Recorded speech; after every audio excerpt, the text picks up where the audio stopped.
সত্যি কথা বলতে অন্যরকম কিছু দেখি নাই অ্যাপার্ট ফ্রম দ্য কনসার্টস।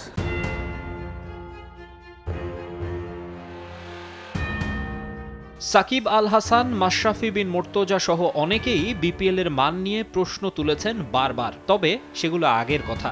এবার বিপিএল নিয়ে উচ্চাশা ছিল সবার, কিন্তু সেই একই চিত্র।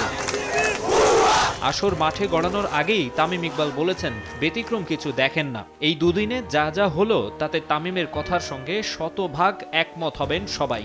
আমার কাছে মনে হয় অন্যরকম বিপিএল যদি আমাদের করতে হয়, we need to invest on cricket.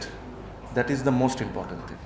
We need to invest on the tournament, not on concerts or anything else. So ক্রিকেটে যদি ইনভেস্ট করি আর টুর্নামেন্টে যদি ইনভেস্ট করি, তখন আমরা বলতে পারবো যে এটা নতুন করে বিপিএল। 11তম আসরের আগে কনসার্ট আয়োজনে কোটি কোটি টাকা খরচ করেছে বিসিবি, তবে সেদিকে বেশি মনোযোগ দিতে গিয়ে ভুলে গেছে তুলনামূলক গুরুত্বপূর্ণ বিষয়।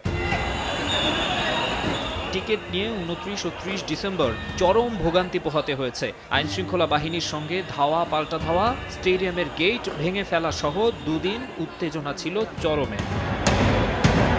টিকিট নিয়ে লঙ্কা কাণ্ডের আড়ালে থেকে গেছে আরও কিছু বড় ঘটনা। অভিযোগ রয়েছে প্লেয়ারদের পারিশ্রমিক পরিশোধ করেনি বেশিরভাগ দল, এমনকি জামানতের অর্থ নিশ্চিত করেনি সব ফ্র্যাঞ্চাইজি। না না না না আসলে আমরা এখনো পাইনি, কেউই পাই নাই। এবার হয়নি ট্রফি উন্মোচন, ছিল না টিম ক্যাপ্টেনদের কোনো ফটো সেশনও। সম্প্রচার মানেও খুব একটা উন্নতি আনতে পারেনি বোর্ড। ক্রিকেট বিশ্বের অন্যতম পুরানো ফ্র্যাঞ্চাইজি টুর্নামেন্টের ফুটেজ কোয়ালিটি একেবারে সাধারণ। বিদেশি ক্রিকেটারের মান নিয়েও অসন্তোষ রয়েছে ভক্তদের মনে। এক শাহিন শাহ আফ্রিদি ছাড়া গ্লোবাল স্টার নেই বললেই চলে। নিজ দেশের ঘরোয়া লিগেও তেমন গুরুত্ব নেই এমন ক্রিকেটারও এখানে আছেন মূল একাদশে। মানসম্পন্ন ক্রিকেটার আনতে এবারও ব্যর্থ বিসিবি।